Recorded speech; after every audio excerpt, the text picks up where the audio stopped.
Hey, what's up, everybody? Video 44 coming at you with another video. All right, so we got the Nuggets tonight, Laker fans, and we know how things go with the Nuggets when we see them. It's usually us basically having a lead for 3/4 and then ultimately us blowing it in the end. I mean, we've seen this game, 11, 12 times in a row, with the exception of one playoff game last year.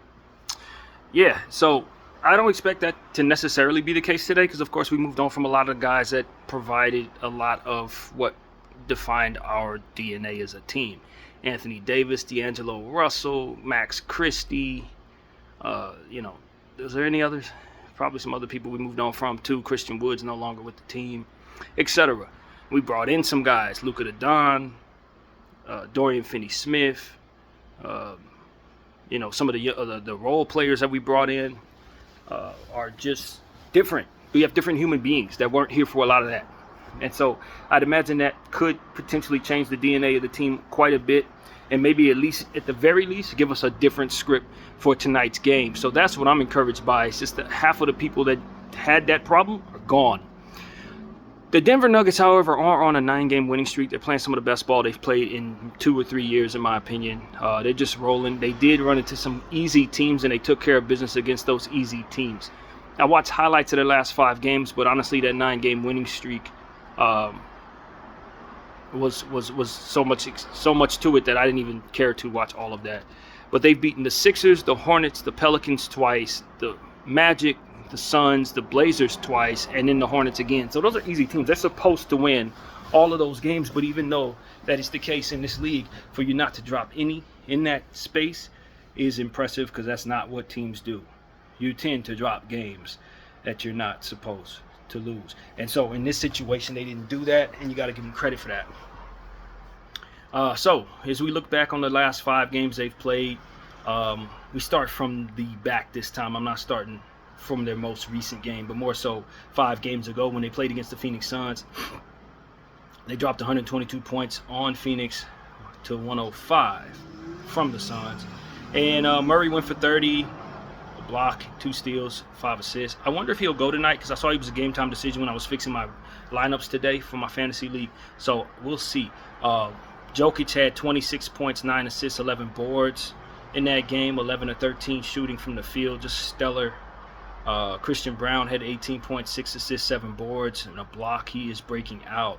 Julian Strawther, you got to pay attention to him, 4 of 10 from behind the arc, 18 points, 1 steal, 6 rebounds. And DeAndre Jordan is playing great. I don't know what's going on with DeAndre Jordan. He had 17 minutes, 4 offensive rebounds, 7 defensive rebounds for 11 rebounds, 4 points, and 1 block. So, that's the thing. Zeke Naji has been an intricate part of what they've been doing. They've been using him now after benching him a good portion of the time these last couple years. He's starting to get some minutes. He had 4 points, 2 steals, and assists, and 5 rebounds in that one. And that was the gist of what they provided themselves.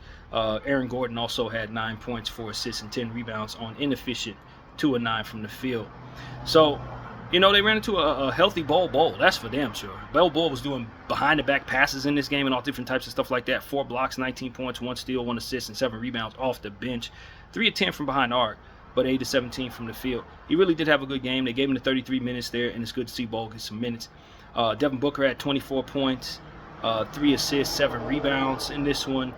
Tyus Jones had a double-double with 15 points, 10 assists. Damian Lee, had 11 points off the bench. But, the Phoenix Suns just weren't able to score enough points. They didn't get enough from enough people. They shot 34% from behind the arc on 50 attempts, 38% from the field, 38 of 98, not good. So, they got beat on the boards 56-43, which is the Nuggets are going to do to people at times. Both teams gave up a lot of offensive rebounds, 17 for the Suns, 15 for the Nugs. And the Nuggets, of course, killed them in the points in the paint, 54-36, given they Phoenix shot 53s. That's going to happen. And they killed them in the fast break, 20-8 as well. So that's kind of what it was there. Just poor shooting from the Phoenix Suns. They couldn't score enough points to keep up with that Denver Nugget team. The next game, they played 2 against the Portland Trailblazers, for which we had just done homework on. So, that's what it was. We just come off a game against the Portland Trailblazers where we had a full-fledged war with them. Denver didn't have those type of problems. Games were in altitude, and they scored a lot of points on Portland. 146-117 in the first matchup. Um, it's one of those situations where the Denver Nuggets 40 points, 3 steals, 8 assists, and 7 boards from Jokic. Whole 40 piece, 11 to 22 from the field. Christian Braun had a very efficient 12 of 14 from the field type game for 26 points, 2 assists, a block, and 6 boards. Jamal Murray had 17 and 2 steals, 8 assists in this one. Julian Strawther had 18 points. Justin Pickett, is it Justin? Jalen Pickett. Not really familiar with him, but they gave him some minutes in this one, 29 of them. And he got 14 points, 9 assists in this game. So those are pretty impressive numbers. 2 steals as well from Jalen Pickett. So I'd imagine he's somebody we need to circle as a potential threat that we never heard of. Also, Zeke Naji, again, 11 points, 1 steal, 3 assists, 4 rebounds on 4 or 5 shooting from the field in 19 minutes. So this was a game where they let some of their new guys, their lesser-known guys, get some minutes, and they just beat up on the Portland Trailblazers doing that. Strawther, Naji, and Pickett are players we do need to be aware of tonight. Definitely that. Aaron Gordon had 7 assists in this one, 9 points, 1 steal. They can't forget about him. And, of course, as we look at this, we realize that Porter did not play in that particular matchup. Portland, however, had a not-so-good game for themselves. Just running into altitude, man. Donovan Clingan went 8 for 8 in this game, 21.7 rebounds. Delano Benton had 22 and 6 assists. Anthony Simons had 17 and 4. And Denny Avdija went for 16, 8 assists, and 6 rebounds.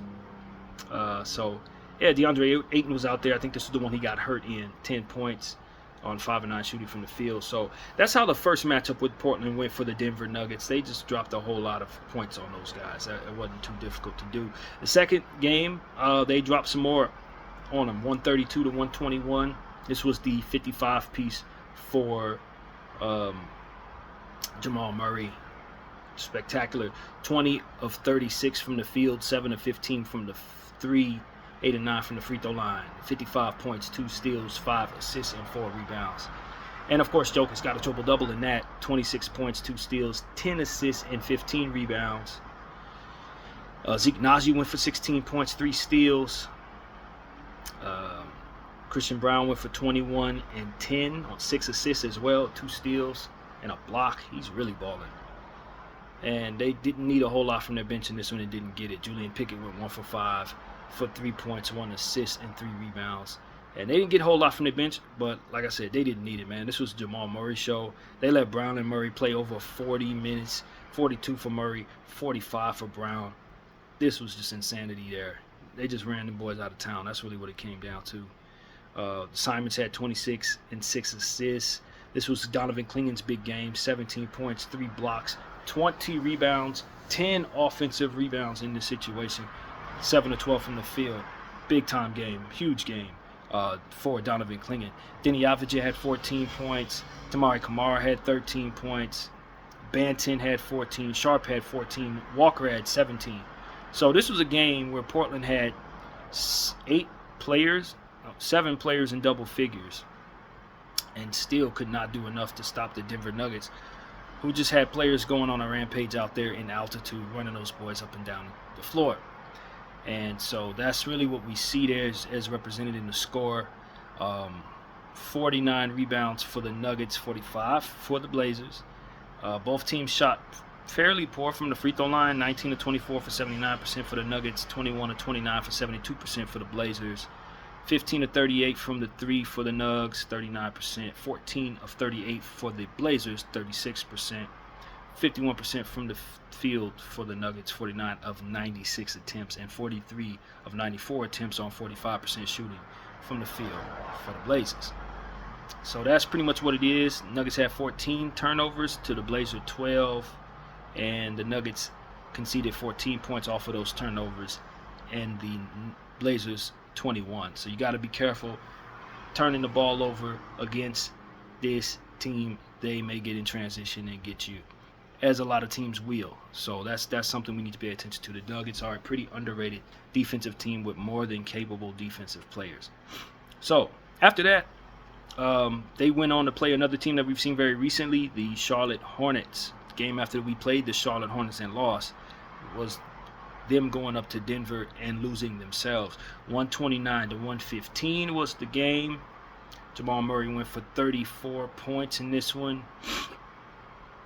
Yeah, 34, 2 blocks, 4 assists on 12 of 18 from the field and 7 of 10 from the 3. So he's still smoking hot right now, smoking hot. Nikola Jokic had 11 of 22 from the field, 6 of 14 from behind the arc for 29 points, a block, a steal, 9 assists, 17 rebounds. It's the Joker, man. Aaron Gordon had 18 points, 7 rebounds, 2 assists. Christian Braun had 10 points, a block, 2 assists, 2 rebounds. Porter was back for this one, 6 points, 3 assists, 11 rebounds. Porter is back, but he shot poorly, 2 of 11 from the field, 0 of 3 from the 3. Najee, 2 of 3, 4 points, 1 steal, 3 rebounds. Of course, his numbers go back down now that they brought Porter back. Julian Strawther, 5 of 10 from the field, 4 of 7 from behind the arc for 16 points, 2 assists, and 4 rebounds. Got to pay attention to Strawther shooting the 3. He is really talented shooting the 3. Westbrook is back as well. Of course, we didn't see him. 8 points, 7 assists, 3 rebounds, 5 turnovers, 3 of 10 shooting, 1 of 4 from behind the arc. That's good old Westbrook for you. DeAndre Jordan had 11 minutes of play, 7 boards, 4 points. And that was the production from the Denver Nuggets. So what we're seeing is the Denver Nuggets kind of getting away from the Pickett's and kind of moving back into the Westbrooks and Porter. So that should shake some things up for Denver, especially if Westbrook's going to turn the ball over and break shots like he's known to do. He's coming back from injury. That's something we should try to take advantage of to whatever degree. He's going to rush at the rim, as we know. Puts a lot of pressure on the rim. He's probably going to try to rebound the ball a lot at the point guard position. We know Westbrook very well. We know how to play him. But do we have anyone who can stay in front of him at this point? I don't think so. And so that's a concern. How are we going to guard Murray, Brown, Westbrook? And Brown is such a fantastic defender of players like LeBron. He's extremely strong. He's big. And he's turned into a really good two-way player as well. So the Denver Nuggets have gotten better because some of the players that they didn't rely upon last year have developed a little bit, those young guys, and they're using them now. Strawthers, Pickett's, Brown has gotten significantly better. Najee's now in rotation playing good. So these are the things you got to pay attention to with Denver. They're back to being a high-level contender in the second place overall in the standings. And it's because those guys, the Strawthers and them, are playing really good ball. And Jokic is still the best player in the world, in my opinion. And now you got Jamal Murray on a heater, seeing the most confident team he ever plays against in the Lakers. This is scary today. This is scary for us. But those are the 5 games the Nuggets have last played. Actually, I didn't get into the Magic game before the Phoenix game, if you care about that. There was one more game. We only counted 4 there. But they blew the Orlando Magic out. That's why I forgot about it, because it was the most demoralizing Jokic performance that I had seen in a while. He just demoralized the hell out of him. That's what it was. 112-90. I don't know if his stats were overly impressive, but it just seems like the way that he was picking their defense apart was just absolutely demoralizing. 28 points, 2 steals, 12 assists, and 10 rebounds, plus 22, 11 to 16 shooting from the field, 2 or 4 from behind the arc. He was really picking them apart, man. I can't even tell you. I was just sitting there like, my God, this guy is great. Michael Porter played in this one, had 30 points, 1 assist, 7 rebounds, on also 11 to 16 shooting, just like Jokic, 5 of 8 from the field. From the 3. 8 of 12 for Brown from the field, 16 points, 3 steals, 4 assists, and 8 rebounds. Christian Braun has not been attempting too many threes in these 5 games. He's been very efficient from the field, but he's not attempting a whole lot of threes, if any. This is the second game where I've counted where he didn't attempt a 3. So I know he's not that great at it.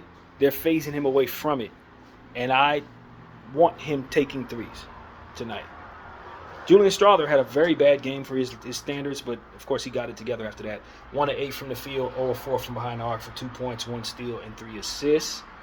Aaron Gordon had 11 points, 7 assists, 3 rebounds. Aaron Gordon has been quiet in these games, but still a problem because he's 7 feet tall. He rebounds the ball. He gets out and plays defense. He can jump out the gym. So he's kind of taking a back seat a little bit to some guys.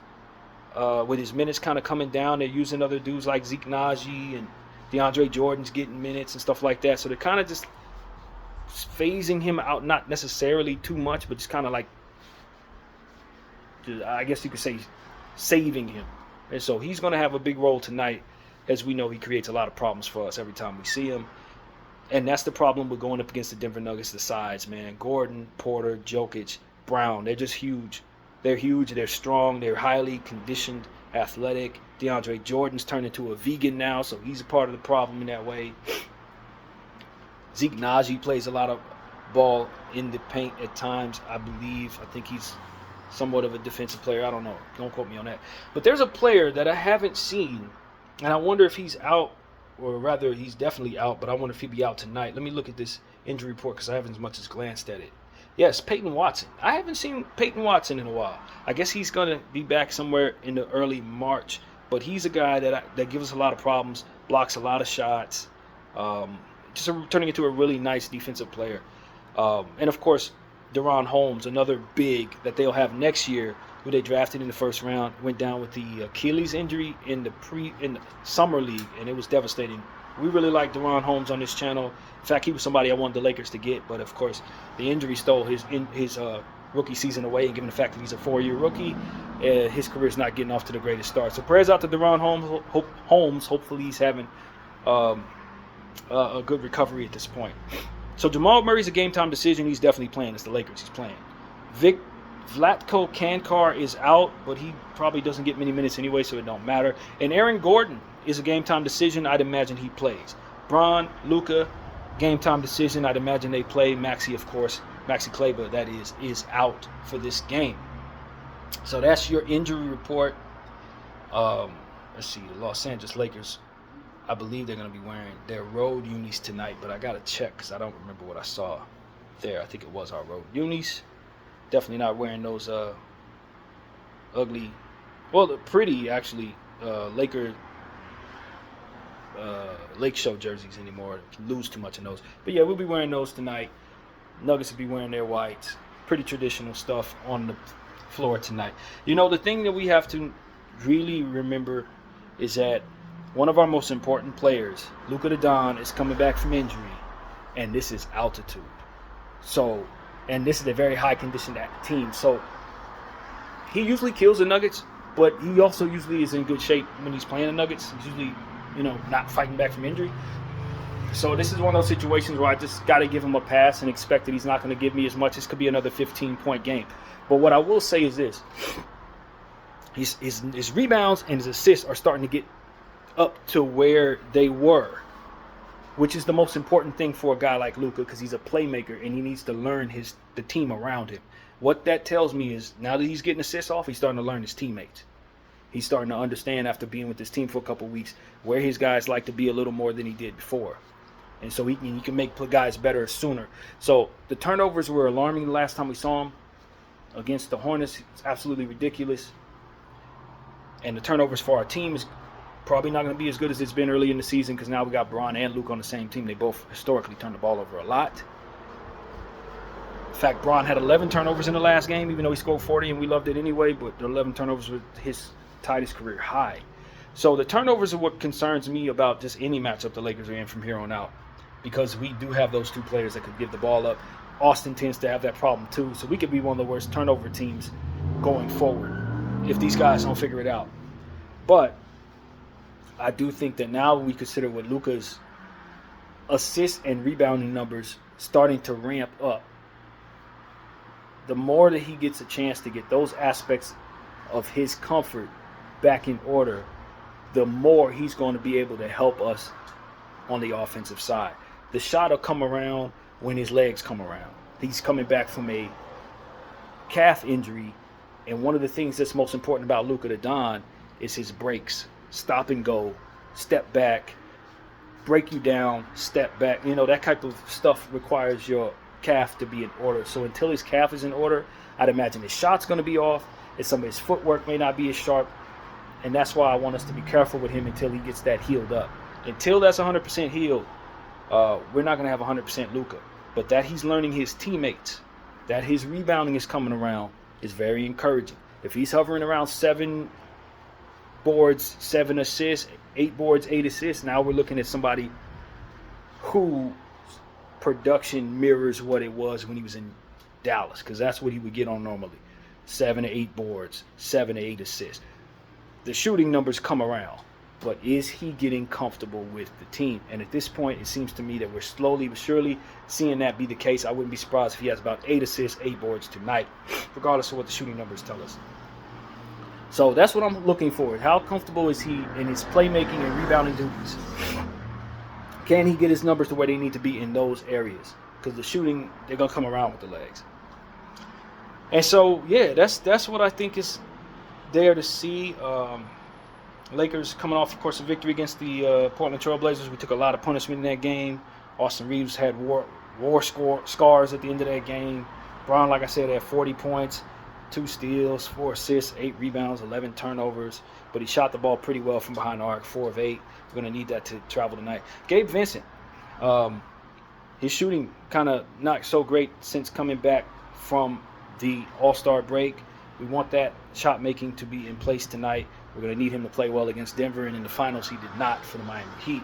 Also, Rui Hachimura, where is your shooting at? You know, one of the more efficient players out there since coming back from the All-Star break. He hasn't been able to hit but 1 3-point shot. So we need his shot to fall tonight on the road in Denver. We need him to attempt shots too. 3 of 7 is a little behind what I need him to shoot. Dorian Finney-Smith has been great. Shot making has been fantastic. Plus 20, led the entire team in that Portland win. We're definitely going to need him tonight. He's an important piece that changes the DNA of our team since the last time we saw Denver. Well, we got absolutely just demolished and demoralized as usual. It was just a miserable basketball game. And I think many people expect this one to be as well, but we got a lot of heart to fight. We have some extremely talented players on our team. Our role players are playing at a high level. I love the energy that I'm getting from guys like Trey Jemison and Jordan Goodwin. They looked good in that last one. So Jackson Hayes as well, giving me good energy. So these guys are playing outside of themselves, and I think we're going to need them tonight. Trey Jemison's going to be important, man. That's a piece we didn't have that we could throw at Jokic last time. Now, of course, we expect Jokic to get the best of them 100% of the time, but that's a hard body to have to lean up against. And that's one of the dynamics the Lakers have not been able to throw at Jokic in the last couple of years. I would ask Coach to give Jemison plenty of minutes and let him use all 6 of his fouls against Jokic, because that is a big person going up against a big person, and that should wear him down. And I think it would be wise for the Lakers to consider putting Trey Jemison on the regular roster so that we have him available in the playoffs in the event that process comes around, because that is a real asset for the Los Angeles Lakers to have a guy like Trey Jemison who's 255 pounds. That's a lot more weight that you have to go up against a guy like Jokic, a guy like Steven Adams. I think that's going to be one of the most important role player pieces for us, just off of the sheer notion that we could wear bigs down with this guy. Wear him down. And it's a low, you don't care if he gets fouled out. You don't care that he's not doing a whole lot. Just set good screens, push people, get under their skin. You know what I mean? If you don't necessarily care if he gets thrown out the game, he's a piece that I think, even though he's not extremely talented, he's been doing a lot of good things with the minutes. And I think our ceiling as a team raises much higher if we have his strong body down there trying to wear out a guy like Jokic or a guy like Steven Adams or a guy like Sengun throughout the course of a 7-game series. Now, I know you're probably not going to want to play him in the playoffs. You would rather not. But this is talking about putting a key ingredient on the basketball floor that's going to do a specific thing. And that specific thing is to tire players out who are just flat out too big for us to deal with. So that's why I want us to call up Trey Jemison. I've been giving this some thought. In a perfect world, you definitely don't have him in a playoff rotation in the NBA. But for our specific needs, coupled with the idea that our center position is pretty much low at this point, that is an ingredient that I'm turning to in this event that we have this circumstance. I think Trey Jemison and Koloko should be on the main roster. Just break in case of emergency type players, but indeed utilize them. I do expect for us to go small ball a lot of the time, but I don't think I want to go small all the time, especially against a team like Denver. Jokic's going to pick you apart like Orlando. It's going to be ugly for you. But if you have him dealing with a pest of a big size like Trey Jemison for maybe 15, 20 minutes at a time, maybe you can do enough damage to wear him out a little bit or a lot, given how hard the picks and how strong Jemison is. He's going to do the same to you. And Jokic's going to do the same thing to you. That's the thing. The sheer notion that they have a great player that's a massive player, he's going to use that same energy that he would otherwise be wasting on Jemison to wear down whoever you put on him. Rui, Dorian. They probably going to have weak legs for the shots that they're going to be taking because they have to lean up against this man. You put Jemison on him, and that's wasted energy for him that inverts all of that in your favor. Salute the Kobe minute that passed about a minute ago. So that's what I'm thinking. I'm trying to, if he's going to wear me out, I'm going to wear him out. I'm putting Jemison on him at key moments at a time. You can't put the same guy on him all game long. You're certainly going to want to go to your small ball lineups to have your best players on the floor. But there are going to be times where Jokic is going to be on the floor, and if I sense he's huffing and puffing, I'm putting that dude on him, and I'm telling him to push him around. If you're a little tired, I'm going to make you really tired when I put that man on the floor. You may cook him, but he's going to have an elbow in your side all night long. It's going to hurt. That's going to be good for us. So that's how I'm playing a guy like Jokic, man. That's exactly how I'm playing him. I don't think I can ever beat him. I don't think any center can beat him. I think he's the best player in all of basketball. So my best bet is to have him fighting against things that he cannot overcome. The floor, fatigue, foul trouble. That's the game I'm playing against guys like that. They're too great for anything else. You can't do nothing else with them. You're going to put LeBron on them and have him wear down LeBron? No, that's not. No. Jemison, you go out there, you force around with that big man. I don't care if he goes for 40, 12, and 15. That's what he's going to do on anybody. He's going to do that against the best players anyway. He'd do that against AD. So, you know what I'm saying? It's not about that. It's about wearing him out. You ain't going to beat him in basketball, but you can wear him down. And that's exactly what I think is a good recipe in a playoff situation. In a one-game situation like today, maybe not. But in playoffs, he's going to have to deal with Jemison for about 15 minutes a night. And like I said, I'm putting him on him when he's tired, when he looks like he's already gassed. Mind you this, the thing that we have to understand about Jokic is that he plays in altitude, which means that he's a higher conditioned athlete than a lot of the players his size would normally be in normal circumstances because he's always playing with lesser air. So he's going to wear you down on the road because he's used to playing in altitude. He's going to wear you down at home because he's used to playing in altitude. And when you add a player like Russell Westbrook, who never gets tired, one of the best conditioned athletes of all time, to his team, now you have two guys that are coming at you in different ways that you cannot stop over and over again while you're extra tired because of altitude. Now, I know that some athletes don't believe in altitude, but I've seen it wear people down. I've seen it. So it's not about whether or not it does or not. It just depends on whose body reacts to what. And when you got Luka Doncic out here who's laboring, I need to shift that in my favor. So whatever edge I can have that's going to offset the unfair advantage of a body or bodies being used to altitude, that's going to be the equation to figure out for me as a team going into altitude with players that are not used to it. So that's the thing. They have an unfair advantage. That's one of the reasons why the Denver Nuggets are such a frustrating team for me, because they have an unfair advantage in several areas. They got this big Hall of Famer that sees over the defense, and he's used to playing in altitude, so people are likely more tired against him than they are anywhere else in any other building. It's not fair. So you got to find a way to overcome that equation in defeating the Denver Nuggets, and I don't think we've done a good job of that. One of the reasons why we slow down at the end of these basketball games, probably because we're tired in a lot of cases. And so this is why I think we get these leads early and then ultimately give them back in some cases. But nevertheless, we're up against it tonight. We know the Denver Nuggets not only have had our number, but they've also been in our heads. You know, there's really been no answer. But I think at this point we have an entirely different team pretty much. It's only a few players on our team that have been getting stomped out by the Denver Nuggets in this uniform lately. And one of the most important ones, two of the most important ones in Dorian Finney-Smith and, of course, Luka Doncic, weren't here for all that.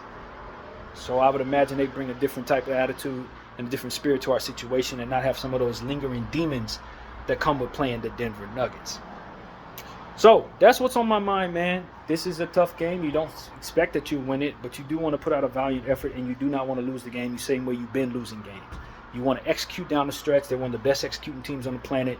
They've continued to add good executing players to their team, with the exception of Russell Westbrook, who misses shots.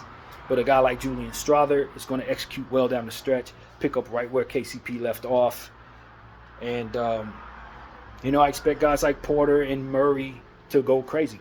Murray has the highest confidence against us, probably of any player in any situation anywhere in the NBA. When he sees the Lakers, he turns into Michael Jordan. I expect an amazing performance from him tonight because he's on an amazing stretch over these last 2 games. So we do need to focus on trying to keep him from being amazing tonight. You know what I mean? Force Christian Braun into being a 3-point shooter. Force Russell Westbrook into being a 3-point shooter. Force Russell Westbrook into unnecessary turnovers. Take advantage of those, get in transition and run. Our transition defense needs to be pretty good because they do have some pretty decent players in that regard. And just understand that Jokic is Jokic, man. You can't get demoralized by him hitting every shot and making every right play and not turning the ball over and rebounding the ball, offensive rebounds and putbacks. He's the best player in the world, man. It just is what it is. I'm not lost upon the idea that there's really nothing you can do with this guy. And so what you got to do is get him in foul trouble, wear him out, be efficient on the other end, take advantage where you can, and not have unnecessary turnovers against his basketball team. Because he's going to connect on his possessions. What the hell are you going to do with yours? BDL 44. I thank you all for watching. Oh, this game's at 5:30, by the way. 5:30 Pacific time, 8:30 Eastern in Denver. Altitude, baby. BDL 44. Thank you all for watching.